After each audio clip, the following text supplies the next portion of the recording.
So hello friends, welcome back to your channel. तो आज हम फिर से डिस्कस करने जा रहे हैं नीट का जो पेपर आया था केमिस्ट्री का, इसका पार्ट नंबर 2। इसके पहले कि अगर आपको केमिस्ट्री के वीडियो देखने हैं तो ऊपर एक प्लेलिस्ट बन के आ रही है, वहां आप जाके सभी अभी तक के केमिस्ट्री के वीडियो देख सकते हैं और साथ ही साथ केमिस्ट्री का पार्ट 1 नीट का वीडियो भी आप देख सकते हैं।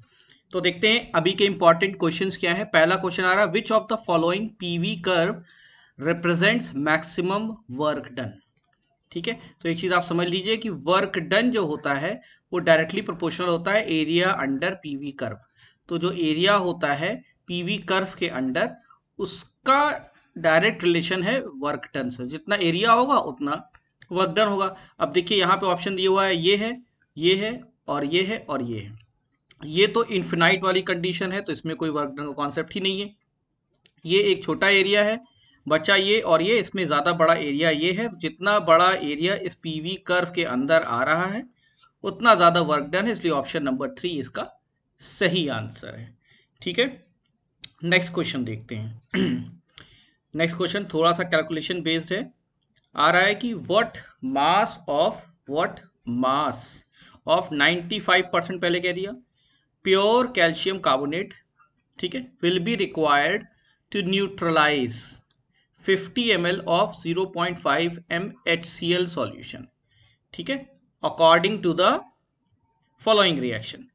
ठीक है, तो इतना कॉम्प्लेक्स क्वेश्चन भी मैं नहीं कहूंगा कि बहुत कॉम्प्लेक्स भी नहीं है, लेकिन इतना कॉम्प्लेक्स क्वेश्चन नॉर्मली बीएससी में नहीं आता, लेकिन आपको सॉल्व करना आना चाहिए।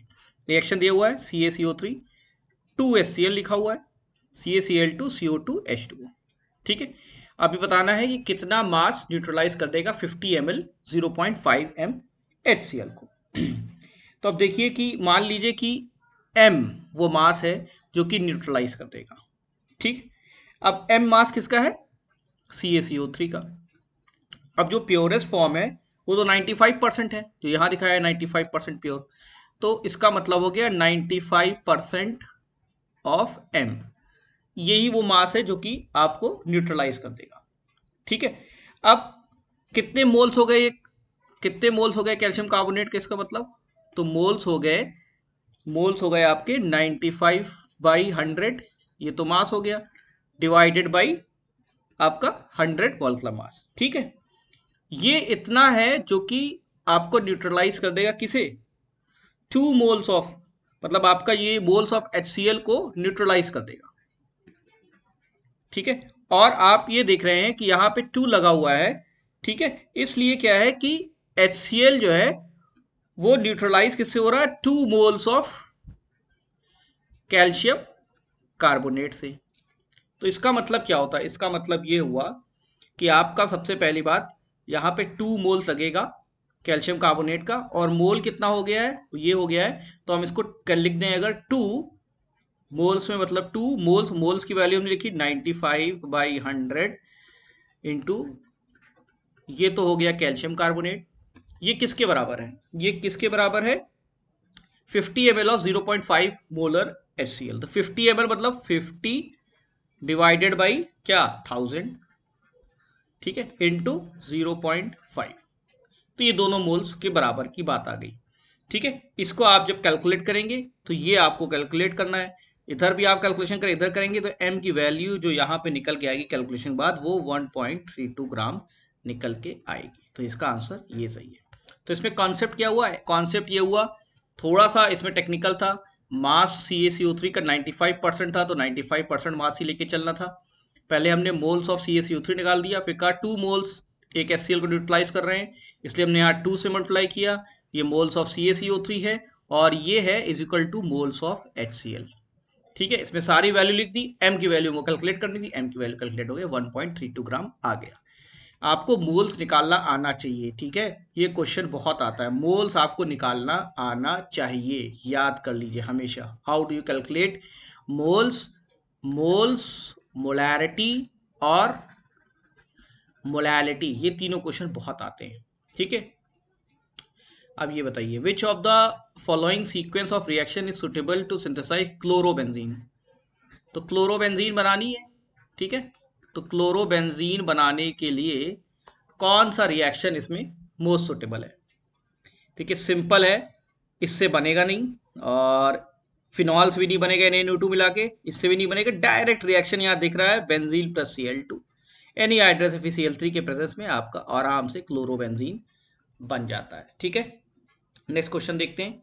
विच of the following is not correct? Not correct पूछते हैं बहुत ज़्यादा नीट में अबाउट डाइबोरेन, मतलब इसमें से एक ही स्टेटमेंट इनकरेक्ट होगा, बाकी सब सही है।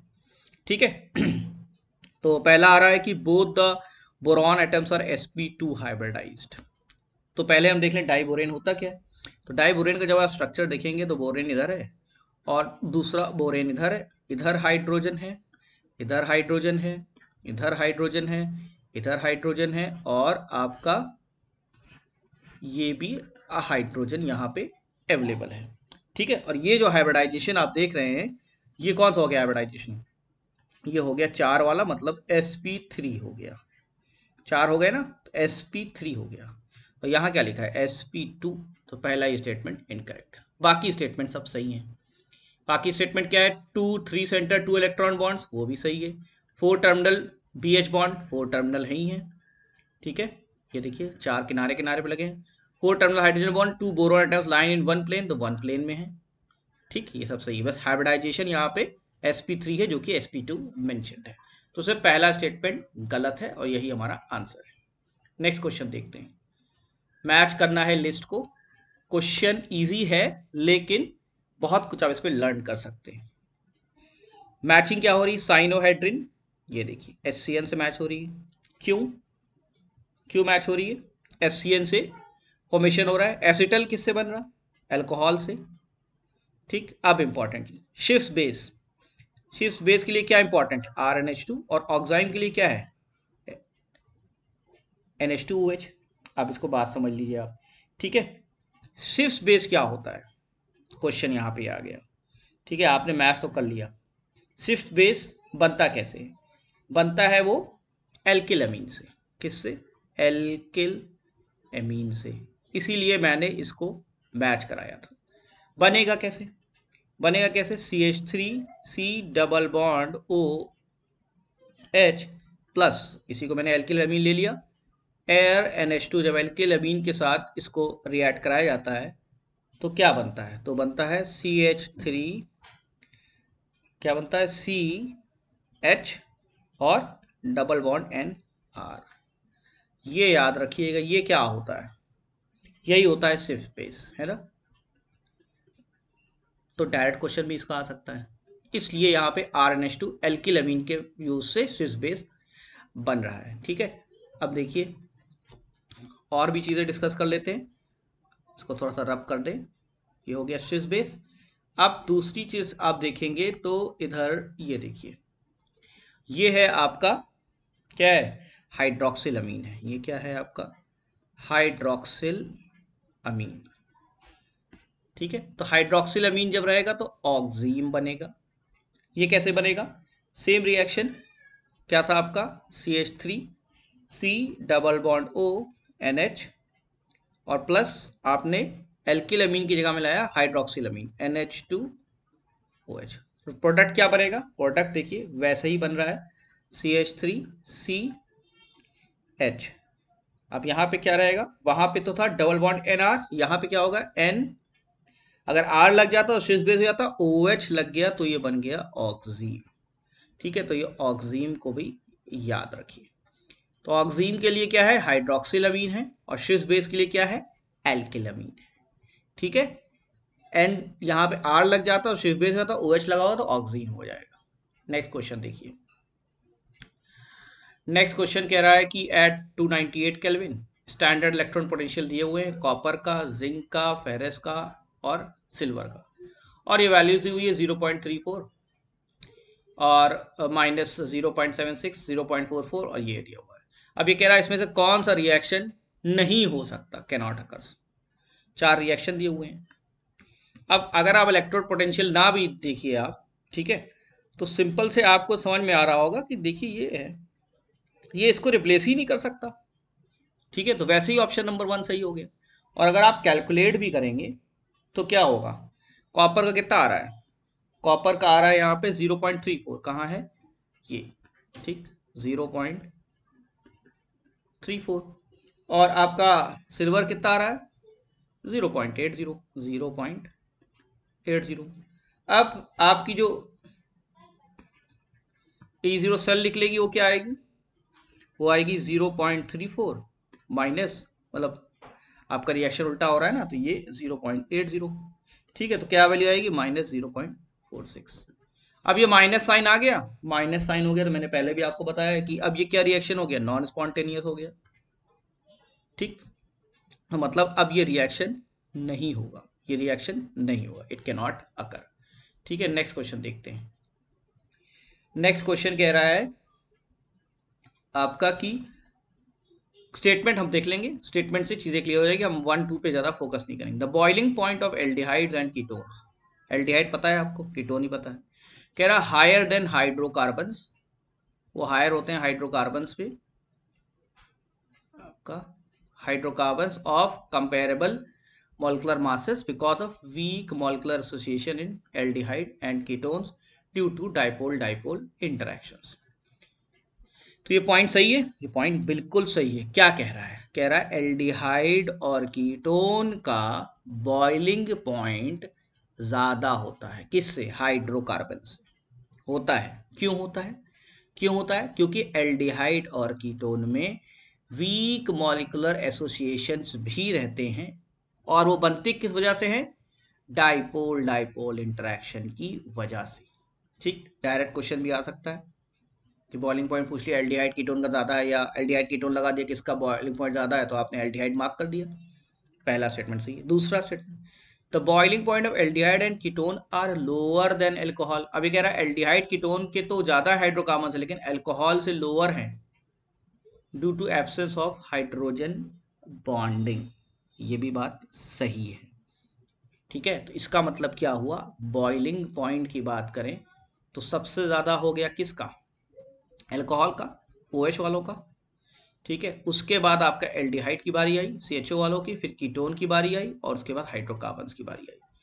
अब हाइड्रोकार्बन की सबसे कम इसलिए है क्योंकि उसके अंदर वीक मॉलिक्यूलर एसोसिएशन नहीं है, एल्डिहाइड और कीटोन में जो है डाइपोल डाइपोल इंटरेक्शन है, और अल्कोहल में सबसे ज़्यादा इसलिए है क्योंकि वहाँ पे एब्सेंस ऑफ H बॉन्ड। ठीक है, क्योंकि यहाँ पे H बॉन्डिंग है। ठीक, boiling point of aldehyde lower than alcohol due to absence of H bonding, और यहाँ पे H बॉन्डिंग हो जाती है। ठीक है, तो हाइड्रोकार्बन, उस पर कीटोन एल्डिहाइड, और फिर अल्कोहल, इस सीरीज में बॉइलिंग पॉइंट आपका बढ़ रहा है, बढ़ रहा है। ठीक है, आइए देखते हैं नेक्स्ट क्वेश्चन। कह रहा है among the following which will have maximum lone pair electron repulsion. कह रहा है लोन पेयर इलेक्ट्रॉन रिपल्शन किसमें सबसे ज्यादा होगा। ठीक है, lone pair electron pair repulsion किसमें सबसे ज्यादा होगा, उसी में ज्यादा रिपल्शन होगा जिसमें ज्यादा लोन पेयर होगा। सिंपल सी बात है भाई, जहां ज्यादा इलेक्ट्रॉन इलेक्ट्रॉन रिपल्शन होगा, एक एक है तो कम होगा, दो दो हो गए तो ज्यादा रिपेल करेंगे, तीन तीन हो गए तो और रिपेल करेंगे। तब यही हमको देखना है। ठीक है, तो आपका XCF2 पहला वाला, इसका हाइब्रिडाइजेशन कितना है, क्या होता है हाइब्रिडाइजेशन, इसका होगा sp3d। 5 हो गए, दिखा कितना रहा है 2, तो मतलब इसमें 3 लोन पेयर बचे हुए हैं। ठीक, IF5 का हाइब्रिडाइजेशन कितना होगा, sp आयोडीन ना 3d2। ठीक है, 1 2 3 4 5 6, 5 यहाँ प्रेजेंट है तो बचा कितना लोन पेयर, एक। ClF3, ClF3 का हाइब्रिडाइजेशन sp3d, हाइब्रिडाइजेशन निकालना आपको आना चाहिए, डायरेक्ट क्वेश्चन भी आ सकता है कितने यहाँ पे 3, यहाँ कितने हैं 4, सॉरी 5, बच्चे कितने 2। SF4 कितना होता है sp3d। ठीक, तो यहाँ कितने बचे 1 लोन पेयर।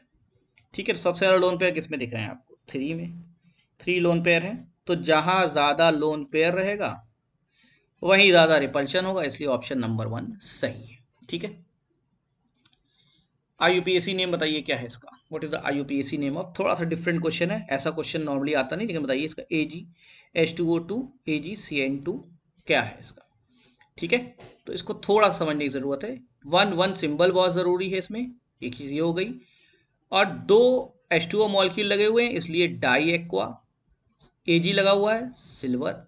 ठीक है, 2 CN मॉलिक्यूल लगे हुए हैं डाई साइनो, डाइसाइनाइडो, और एजी मॉलिक्यूल लगा हुआ आर्जेंटेट। ये है इसका सही आंसर। ठीक है, समझ में आई बात? आइए आगे बढ़ते हैं। गैडोलिनियम की बात आ रही है, इसको थोड़ा सा जूम इन कर लेते हैं। ठीक है, देखिए gadolinium has low value of third ionisation enthalpy. थोड़ा सा ये डिफिकल्ट क्वेश्चन है, लेकिन समझने की बहुत सी चीजें इसमें आपको मिलेंगी। Gadolinium has a low value कह रहा है, किसका? थर्ड आयनाइजेशन एंथैल्पी की। किस वजह से है? अब अगर हम गैडोलिनियम की बात करें, जीडी की, ठीक है, इसको थोड़ा सा जूम इन कर लेते हैं।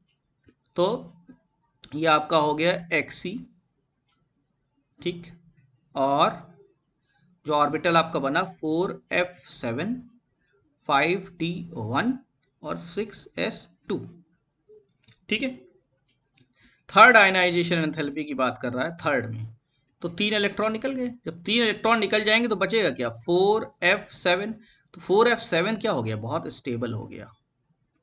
तो इसको जब स्टेबल हो जाएगा तब हाई एक्सचेंज एनर्जी होगी और लेस एनर्जी रिक्वायर्ड होगी इलेक्ट्रॉन रिमूव करने में, क्योंकि जैसे ही 4f7 की तरफ ये मूव कर रहा होगा तो स्टेबिलिटी की तरफ मूव करेगा, इसलिए थर्ड नंबर ऑफ इलेक्ट्रॉन जब निकाला जाएगा 5d1 वाला, तो ये बहुत आसानी से निकल जाएगा, क्योंकि स्टेबिलिटी की तरफ भागना है इसे। तो इसका मतलब क्या है? यहाँ पे हाई एक्सचेंज एंथैल्पी होगी। समझ में आई बात? 4f7 5d1 6s2, 3 इलेक्ट्रॉन निकलना है और इसको ये बनना है। तो जैसे ये दो निकल गए और थर्ड आयनाइजेशन एंथैल्पी स्टेज है, इसमें इसको निकलना है, तो ये तुरंत निकल जाएगा, क्योंकि इसको इस स्टेज में जाना है स्टेबल स्टेट में। इसलिए हाई एक्सचेंज एंथैल्पी होने की वजह से third ionisation enthalpy low value रहेगी, ज़्यादा एनर्जी नहीं चाहिए थर्ड इलेक्ट्रॉन को निकालने में। ठीक है, नेक्स्ट क्वेश्चन देखते हैं। ये देखिए एक रिएक्शन दिया हुआ है काइनेटिक्स का, थोड़ा सा टिपिकल क्वेश्चन है, केमिस्ट्री पेपर थोड़ा सा टिपिकल आया था। वाई एंड एक्स एक्सिस बता रहा है zero and first order reaction के लिए क्या होगा रिस्पेक्टिवली। ठीक है, तो जीरो ऑर्डर की बात कर लें पहले। तो जीरो ऑर्डर में R is equal to K A0, ठीक है, और R is equal to K constant हो जाएगा ये, ठीक, और Y is equal to concentration. तो ये तो हो गया R is equal to rate constant और Y is equal to concentration. ये तो फर्स्ट का हो गया, जीरो ऑर्डर का हो गया। फर्स्ट ऑर्डर की हम बात करें अगर, तो क्या होगा? टी हाफ जो होता है, ठीक है, वो क्या होता है? 0.693 डिवाइडेड बाई के कांस्टेंट। ठीक, तो y इक्वल टू क्या हो जाएगा? y हो गया यहाँ पे टी हाफ, y क्या हो गया? टी हाफ हो गया, और x क्या हो गया? कॉन्सेंट्रेशन। तो इसमें जो ऑप्शन आ रहा है y is equal to zero order में रेट आ रहा है और x में आ रहा है कॉन्सेंट्रेशन, ठीक है, और इसमें y equal to T half आ रहा है, ये देखिए, और x इक्वल टू कॉन्सेंट्रेशन। तो ये है उसका सही आंसर। ठीक है, नेक्स्ट क्वेश्चन देखिए। यहाँ पे कुछ कैलकुलेशंस इन्वॉल्व हैं। If the radius of second Bohr orbit, याद रखिएगा, सेकेंड बोर ऑर्बिट किसका? हीलियम आयन का, इतना है। What is the radius of third Bohr orbit of lithium ion? ठीक है, ये क्या होगी? ओके, तो इसका मतलब ये कैसे करना है? तो radius of second Bohr orbit helium की दी हुई है, radius of third Bohr orbit of lithium की पूछी गई है। तो ये कैसे सॉल्व करते हैं? देखिए, जो आपका रेडियस वाला रेशियो होता है RN होता है, वो डायरेक्टली प्रोपोर्शनल होता है n² बाई जेड के। अब हम इसी को दोनों को अगर डिवाइड कर दें तो हम इस तरीके से रख लें कि आपका थर्ड क्या है? लिथियम का थर्ड कहा गया है, तो लिथियम का थर्ड, ठीक, लिथियम का थर्ड डिवाइडेड बाई किसका? रेडियस ऑफ हीलियम का सेकंड। ठीक है, ये किसके बराबर होगा? ये होगा this will be equal to n by Z का फॉर्मूला लगा दिया जाए, तो n लिथियम की वैल्यू पहले ऊपर रख लेते हैं, n3 थर्ड वाले का स्क्वायर डिवाइडेड बाई z कितना है? 2 है लिथियम का, क्योंकि लिथियम 2+ है, ठीक, और उसके बाद इनटू यहाँ होगा z ऑफ हीलियम आइन, ठीक है, डिवाइडेड बाई n2 का स्क्वायर। ठीक है, ये इधर हो गया, ये दोनों हमने डिवाइड कर दिया। तो डिवाइड करेंगे तो वैल्यूज क्या क्या आएंगी? वैल्यूज आएंगी आपकी, यहाँ पे दिया हुआ है पहले से R3 लिथियम को हमको कैलकुलेट करना है, और R2 हीलियम का दिया हुआ है जो कि दिया हुआ है 105.8। ये किसके बराबर हो जाएगा, ये जब आप वैल्यू कैलकुलेट करेंगे ये हो जाएगा 3/3 का स्क्वायर, ये 3 हो जाएगा, ये 3 है, और डिवाइडेड बाई 3 इंटू 2/2 का स्क्वायर। ठीक है, तो ये वैल्यू जब आप निकालेंगे, थोड़ा सा कॉम्प्लेक्स कैलकुलेशन है, तो ये आर लिथियम निकल के आएगी 158.7। ये इसका सही आंसर होगा। ठीक है, थोड़ा सा अलग टाइप का क्वेश्चन है, प्रैक्टिस कर लीजिएगा इसकी भी। ठीक है, तो हमने क्या किया है, डिवाइड कर दिया है दोनों का, जो फॉर्मूला जो R square N by Z होता है, R equal to N square by Z के डायरेक्टली प्रोपोर्शनल होता है, दोनों को डिवाइड करके हमने इसकी कैलकुलेशन यहाँ पे निकालने की कोशिश की है। ठीक है, तो इतने कैलकुलेशन बेस्ड डायरेक्ट क्वेश्चन नहीं आ सकते, मेरा मानना ये है। आ भी सकते हैं तो उसकी तैयारी आनी चाहिए। 87 देखिए, find the EMF of the cell. तो थोड़ा सा टिपिकल आया था आपकी बार नीट का पेपर, तो हमें क्या करना है, यहाँ पे कह रहा है कि find the EMF of the cell. यहाँ भी कैलकुलेशन इन्वॉल्व है। In which following reaction take place to 98 current. देखिए रिएक्शन क्या है, निकल है, सिल्वर है, फिर निकल है, फिर सिल्वर है। E0 सेल दी हुई है और ये वैल्यू भी दी हुई है। अब आपको कैलकुलेट करना है, डायरेक्ट क्वेश्चन है, कैसे निकलेगा, कैसे निकलेगा। ई सेल क्या होगी, ई सेल होगी E0 सेल, जो वैल्यू दी हुई है ऑलरेडी, ये है ना, माइनस व्हाट, माइनस 0.059, ये वैल्यू दी हुई है, divided by n। Direct formula भी, तो सिर्फ फॉर्मूला लगाना है, लॉग ऑफ, अब इधर क्या है, निकल 2 प्लस है, और इधर क्या है, सिल्वर है। ठीक है, ये हो गया फॉर्मूला, ये हो गया आपका फॉर्मूला। अब इस पे डायरेक्ट आपको कैलकुलेट करना है। E0 सेल आपकी दी हुई है, कितनी दी हुई है, 10.5, तो ये हो गया 10.5 माइनस 0.059 बाई n। ठीक है, n की वैल्यू क्या हो जाएगी, 2 हो जाएगी। लॉग ऑफ निकल की वैल्यू यहाँ पे दी हुई है, निकल के देखिए ये दी हुई है 0.01 और इसकी 0.01। ठीक है, तो ये हो गया 0.001। ठीक है, डिवाइडेड बाई ये हो गया, इसका स्क्वायर रहेगा तो 0.001 का स्क्वायर। ठीक, तो जब स्क्वायर हो जाएगा तो ये कितनी वैल्यू जाएगी, 10.5 minus 0.059 divided by 2 log of 10 raise to the power 3। ठीक है, फिर आप इसको कैलकुलेट कर लीजिएगा, ये वैल्यू हो जाएगी आपकी 3 के बराबर, और जब इसे आप सम अप करेंगे तो ये वैल्यू आ जाएगी 10.415, जो कि ऑप्शन में यहाँ पे नहीं दिया हुआ है, इसलिए थोड़ा सा यहाँ पे कंफ्यूजन है। ठीक है, खैर आगे बढ़ते हैं, नेक्स्ट क्वेश्चन देखते हैं। देखिए ये चीज इजी पोर्शन में आ जाता है कि ये आपको और याद रहनी चाहिए। ठीक है, याद रहनी चाहिए। ठीक, हेमेटाइट क्या है बताइए, इसमें से हेमेटाइट है Fe2O3, याद कर लीजिएगा इसे। मैग्नेटाइट याद कर लीजिए, Fe3O4। कैलामाइन याद कर लीजिए, ZnCO3। और काओलिनाइट एल्युमिनियम हाइड्रोक्साइड का है, सिलिकॉन का। ठीक है, तो ये आपको तो याद रहना चाहिए, क्योंकि इसके डायरेक्ट क्वेश्चन आ सकते हैं, हेमेटाइट, मैग्नेटाइट, कैलामाइन, काओलिनाइट, ये सब क्वेश्चन इंपॉर्टेंट भी है। ठीक है, नेक्स्ट क्वेश्चन देखते हैं, आइए। करेक्ट IUPAC नेम क्या है इसका, क्या है इसका करेक्ट IUPAC नेम। तो वो जज करना पड़ेगा आपको, नंबरिंग कहाँ से करनी है। अगर आप नंबरिंग करना समझ गए तो आप कर लेंगे। अब इसमें ऑप्शन है CL से करेंगे, OS से करेंगे, BR से करेंगे। तो प्राथमिकता किसको देनी है इधर से, तो ये हो गया 1 नंबर, ये हो गया 2 नंबर, ये हो गया 3 नंबर, ये हो गया 4 नंबर, ये हो गया 5 नंबर, और ये हो गया आपका 6। इसके अनुसार हो गया पहले पे ब्रोमीन, तो पहला हो गया ब्रोमो, फर्स्ट हो गया ब्रोमो। अब थर्ड पे हो गया ऑल, तो 3 पे तो ऑल रहना ही रहना है, वो तो हम बाद में डिस्कस कर लेंगे, 3 ऑल रहेगा। 4 पे देखिए ये लगा हुआ है, ये क्या है, मिथाइल ग्रुप है, तो यहाँ पे 4 पे मिथाइल हो गया। ये है 5 पे हो गया क्लोरो, 5 पे हो गया क्लोरो। ठीक, तो देखिए इसमें कहाँ पे ऑप्शन आ रहा है, देखिए पहले पे हो गया ब्रोमो, 5वें पे हो गया क्लोरो, 4 पे हो गया मिथाइल, और 6 एटम है इसलिए हेक्सेन, और थर्ड पे ऑल लगा हुआ है ये, इसलिए 3 ऑल। 1 ब्रोमो, 5 फ्लोरो, 4 मिथाइल हेक्सेन, 3 ऑल। ठीक है, तो देखिए ये वाला ऑप्शन क्यों नहीं है, क्योंकि 5 पे क्लोरो नहीं है। ठीक है, नहीं, पहले 5 पे क्लोरो आपको नहीं लिखना है, पहले 1 ब्रोमो फिर 4 मिथाइल फिर 5 क्लोरो फिर हेक्सेन 3 ऑल, ये नहीं लिखना। आपका सीक्वेंस रहेगा 1 bromo 5 chloro 4 methyl hexane 3 all, methyl hexane 3 all, methyl hexane 3 all. ठीक, आइए नेक्स्ट क्वेश्चन देखते हैं। क्वेश्चन नंबर है ये 90 आपका। Which one of the following is, ये थोड़ा सा टिपिकल क्वेश्चन है, मैं इसको प्रेफर नहीं करूंगा इतना टिपिकल क्वेश्चन यहाँ पे आ जाए, कि when acetone reacts with 2 pentanone in the presence of NaOH।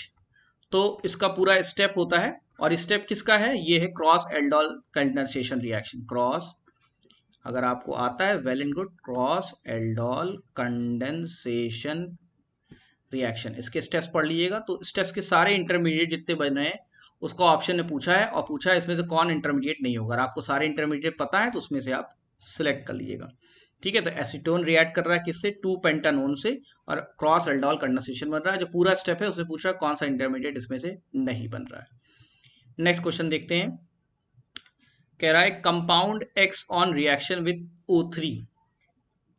ठीक, compound X on reaction with O3, फिर क्या हो रहा है, फॉलोड बाय जिंक और H2O भी लगाया जा रहा है, फॉर्मल्डिहाइड दे रहा है और 2 मिथाइल प्रोपेनॉल दे रहा है।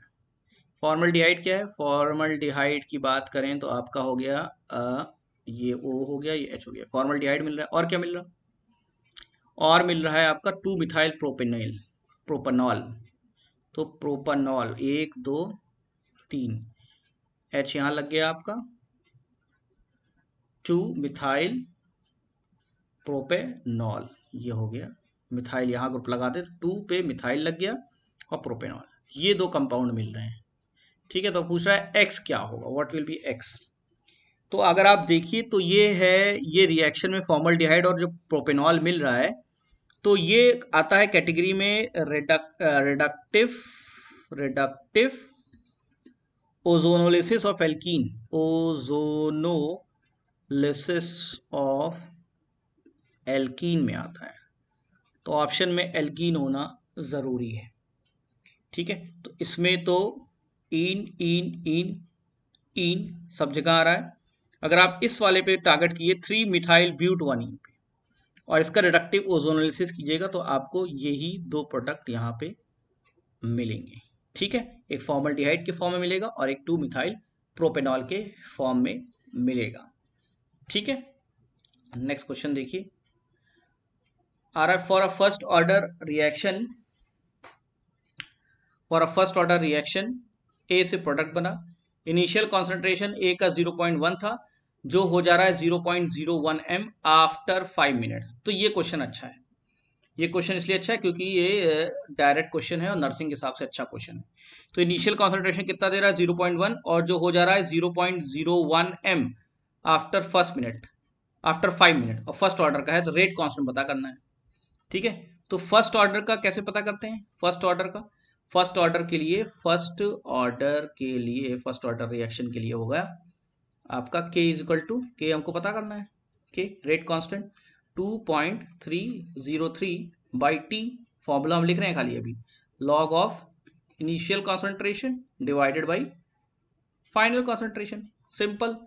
कैलकुलेट कर लीजिए, ये क्वेश्चन आने की चांसेस रहती है। 2.303, टाइम कितना है 5 मिनट बताया है, तो नीचे 5 लिख दिया, लॉग लिख दिया, लॉग अब इनिशियल कॉन्सेंट्रेशन कितना था 0.1, ये देखिए, और फाइनल कितना हुआ 0.01। ठीक है, डिवाइड करेंगे, ये हो जाएगा 10⁻², जो कि वैल्यू होगी 2 के बराबर। तो k की वैल्यू क्या आएगी, 2.303 डिवाइड बाई 5 इंटू 2, कैलकुलेट कर लीजिए, वैल्यू आएगी इसकी 0.9212, जो आंसर नंबर 3 आपका दिखा रहा है। डायरेक्ट क्वेश्चन, अच्छा क्वेश्चन है। फर्स्ट ऑर्डर रिएक्शन का आपको कैलकुलेट करने को दिया हुआ है, टाइम यहाँ आपको 5 मिनट दिया हुआ है, इनिशियल कॉन्सेंट्रेशन ये है, फाइनल कॉन्सेंट्रेशन ये है, लॉग निकालना आपको आना चाहिए, डिवाइड करेंगे तो आपका ये ऑटोमेटिकली 10⁻² बन जाएगा, जो कि 2 के बराबर है, और आपका काम यहाँ पे हो जाएगा। ठीक है, 10⁻² के बराबर है। नेक्स्ट क्वेश्चन देखिए, थोड़ा सा टिपिकल क्वेश्चन ये भी है।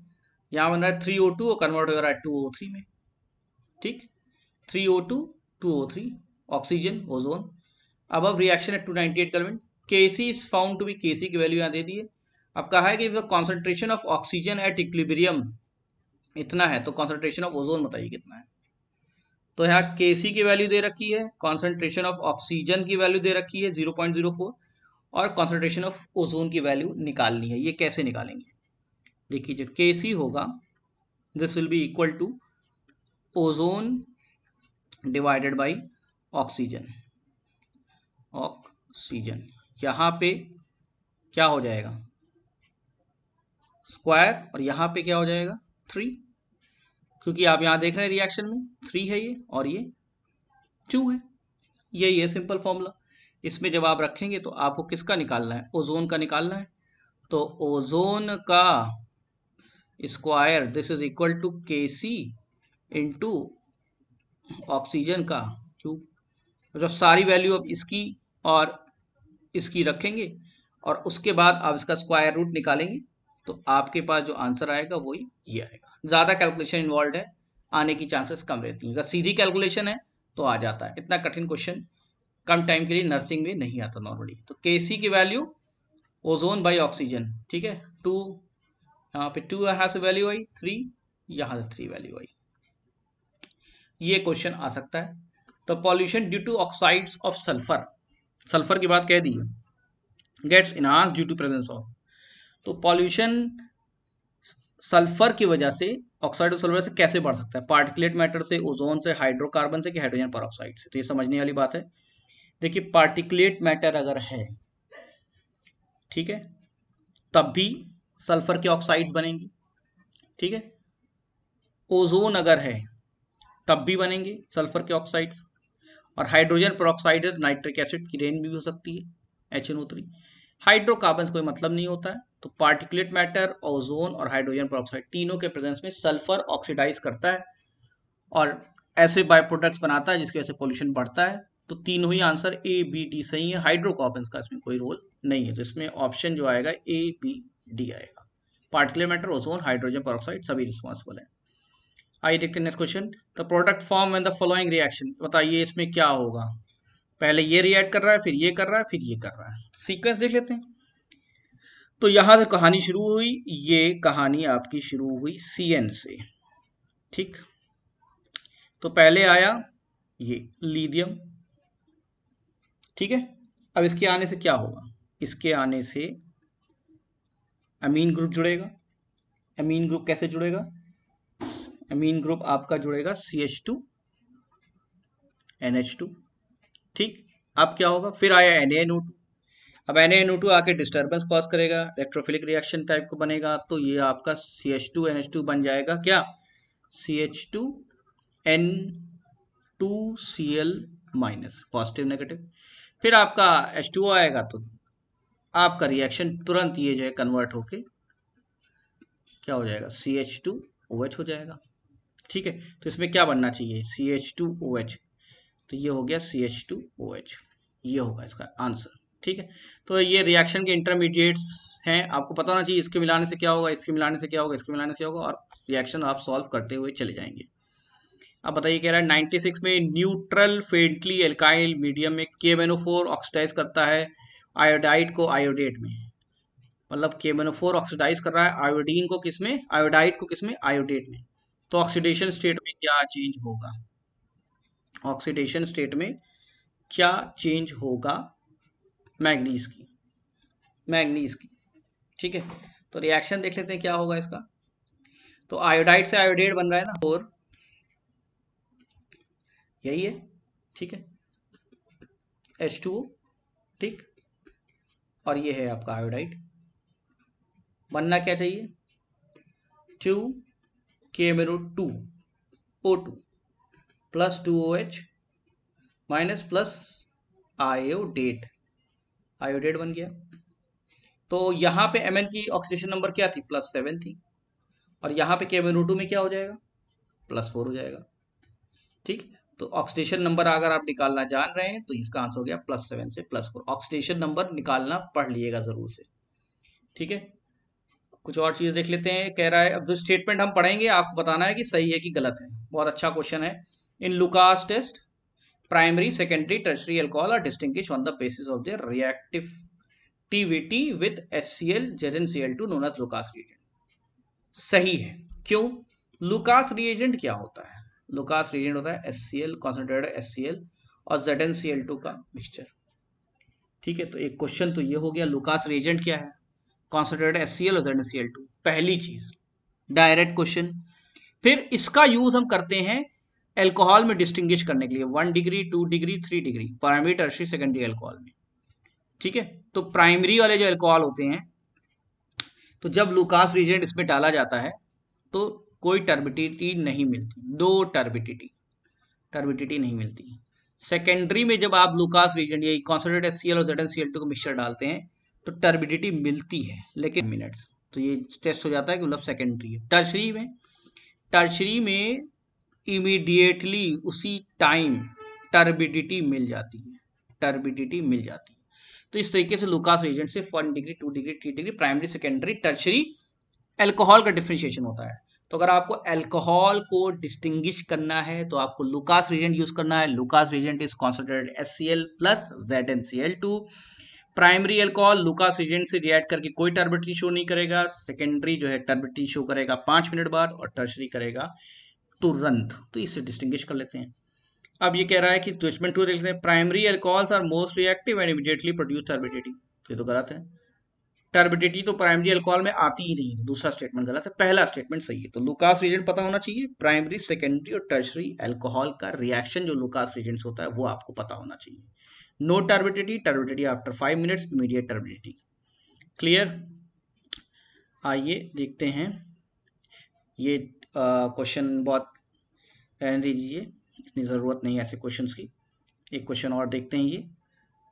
ये अच्छा क्वेश्चन है कि डायरेक्ट क्वेश्चन, ये आसानी कोशिश रहती है। 10 लीटर फ्लास्क कितना है? 10 litre 64 gram. 10 litre flask contain 64 gram of oxygen 27 degree Celsius. The pressure inside the flask bar is given. तो प्रेशर कैलकुलेट करना है। प्रेशर कैलकुलेट करने का फॉर्मूला क्या है?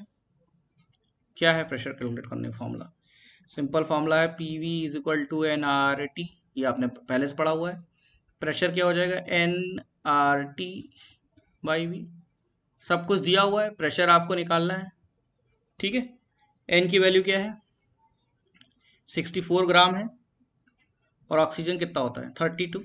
ये हो गया N, ये हो गया N। ठीक, अब R की वैल्यू क्या है? 0.0831 यहाँ दे रखा है इन्होंने, 0. हमको यही वैल्यू यूज कर दी, 0.831। ठीक है, T की वैल्यू क्या है? टेम्परेचर 27 डिग्री रखा है, तो केल्विन में हम निकालेंगे तो कितना होगा? 273 प्लस 27 कितना डिवाइडेड बाई वॉल्यूम कितना दे रखा है? वॉल्यूम दे रखा है 10। हो गया डायरेक्ट। ठीक है, PV equal to NRT, P equal to NRT by V। Moles हमने निकाल लिया 64/32, N हो गया। R की वैल्यू दी हुई थी, टेम्परेचर 27 डिग्री था, तो 273 प्लस 27, ये हो गया 300 केल्विन। केल्विन में टेम्परेचर रखना है, 10 लीटर में आपको वॉल्यूम रखना है, तो आपको पता होना चाहिए किस पे क्या चीज़ रखनी है, ये भी इंपॉर्टेंट। कैलकुलेट करिएगा, आंसर आएगा, आंसर 4.9 आएगा। ठीक है, जो उसमें मेंशन किया हुआ है बार में, 4.9 बार। ठीक, तो फ्रेंड्स हमारे थे आज के क्वेश्चन, और इसमें जो हमको इंपॉर्टेंट क्वेश्चंस लगे जिसका कॉन्सेप्ट आपको क्लियर करना चाहिए तो हमने क्लियर कर दिया है। ऐसे ही क्वेश्चन आपको प्रोवाइड करते रहते हैं हम, बने रहिए हमारे चैनल के साथ। क्वेश्चंस इतने टेक्निकल और कठिन BSc नर्सिंग में बिल्कुल नहीं आएंगे, डायरेक्ट क्वेश्चन आएंगे। इन क्वेश्चन को सॉल्व करने का ऑब्जेक्टिव ये था कि इन क्वेश्चंस पे बहुत से छोटे छोटे क्वेश्चंस बन रहे थे, उनको ज़रूर से पढ़िएगा, फिर से रिवाइज कीजिएगा। इन्हीं क्वेश्चंस में और क्वेश्चन बनाने की रिएजेंट्स, रिएक्शंस, काफ़ी क्वेश्चन आते हैं। प्राइमरी अमीन एल्कोहल के आप देख रहे हैं, ऑर्गेनिक केमिस्ट्री का पोर्शन बहुत ज़्यादा आ रहा है, तो आप भी उसी पे फोकस कीजिएगा। बने रहिए हमारे चैनल के साथ, ऐसी वीडियो आपको प्रोवाइड करते रहेंगे। Thank you very much and best of luck.